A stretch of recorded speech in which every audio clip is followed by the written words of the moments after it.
Et direction maintenant le port de plaisance de Saverne pour la course d'OFNI qui se prépare.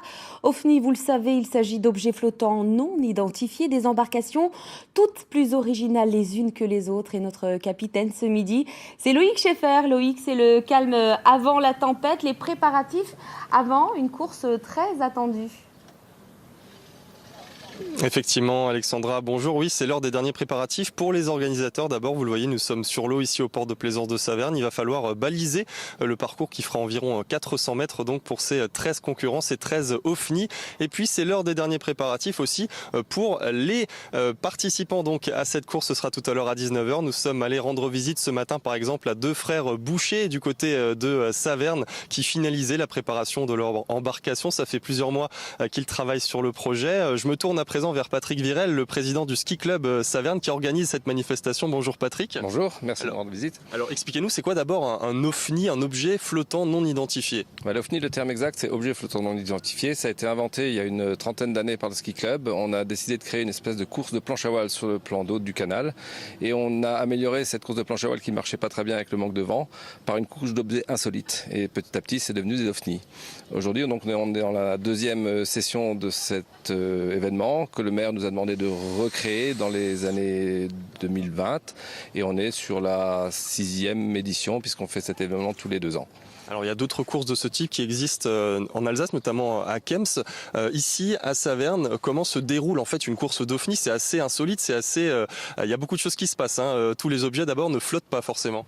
Oui, la journée se passe de cette manière. Les gens sont en train d'arriver sur le port de Saverne pour préparer leur embarcation. Donc toute la journée d'aujourd'hui, ils seront sur le port de Saverne pour préparer et terminer la décoration et la préparation des embarcations. En fin d'après-midi, nous aurons les commissions de sécurité et le jury qui vérifiera que les bateaux sont bien conformes, puisque le terme d'OFNI, c'est un objet flottant mais qui ne doit pas comporter de flotteur efficace, donc pas de bateau. Des bidons, des bouteilles, enfin n'importe quoi, des bouts de bois, et ça doit fonctionner. Alors beaucoup de bateaux n'arriveront pas au bout de la course, effectivement. Et beaucoup de personnes termineront sans doute dans l'eau. La météo et la période chaude comme en ce moment, je pense qu'il y aura beaucoup de gens qui seront dans l'eau volontairement ou involontairement. Et enfin, c'est aussi festif puisque nous sommes le 14 juillet. Donc sachez également, Alexandra, qu'il y aura la course donc à 19h, mais également un concert qui suivra donc cette manifestation. Et puis Patrick l'a dit, vous pourrez vous rendre à Saverne dès cet après-midi puisque les concurrents finalisent la préparation de leur embarcation. Et puis enfin, si vous préférez rester devant votre télé, on vous proposera un reportage ce soir à 19h sur la préparation justement de certains candidats. Vous verrez, c'est effectivement plus original à chaque fois. Et on se réjouit donc de cette course tout à l'heure à 19h.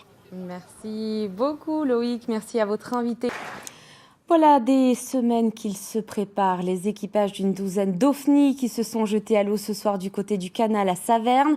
OFNI, vous le savez, ce sont ces objets flottants non identifiés, faits de briques et de brocs avec beaucoup d'imagination et pas mal d'humour. Loïc Scheffer et Florence Grandon nous dévoilent ces drôles d'engins, regardez.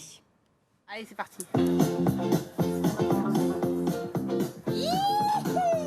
Trop chaud pour le ski, mais pas pour l'après-ski. Reste à savoir si l'Avalanche, le nom de cette embarcation, va pouvoir flotter. D'après nos calculs savants, et c'est que de la théorie, ça devrait flotter, mais ça on verra au moment venu. Licornes, poulets, les OFNI, ces objets flottants non identifiés ont tous leur mascotte. L'enjeu de la course, parcourir 400 mètres dans l'enceinte du port de plaisance de Saverne, avec seulement quelques bidons au fût pour assurer la flottaison. Écoute, moi je te souhaite plein de courage pour le mettre à l'eau, parce que... Et le jury est intransigeant. La commission de sécurité, quand elle passe, elle regarde qu'il n'y ait pas un canoë ou un bateau à moteur ou un Zodiac qui pourrait faire la course, parce que ça, c'est pas dans l'objet de l'OFNI. L'OFNI, c'est vraiment quelque chose de créé par l'équipage. D'autres courses déjantées existent en Alsace, comme ici à Kems, dans le Haut-Rhin. Certains équipages préparent leur OFNI pendant des mois. Ces frères Boucher, près de Saverne, ont ajouté la touche finale ce matin. C'est un comptoir de boucherie pour notre mascotte, qui est Boucherie. Et voilà, on a une petite mascotte pour la boucherie. Et donc, on a fait un faux comptoir dans le thème. Donc voilà, on a créé une petite embarcation qui devrait flotter si tout va bien. Allez, et voilà. Et le gouvernail fut. L'originalité, c'est ce qui pousse cet ébéniste à participer. Jamais vainqueur, mais toujours récompensé pour sa créativité. Cette année, ce sera sans rame ni pagaie pour avancer.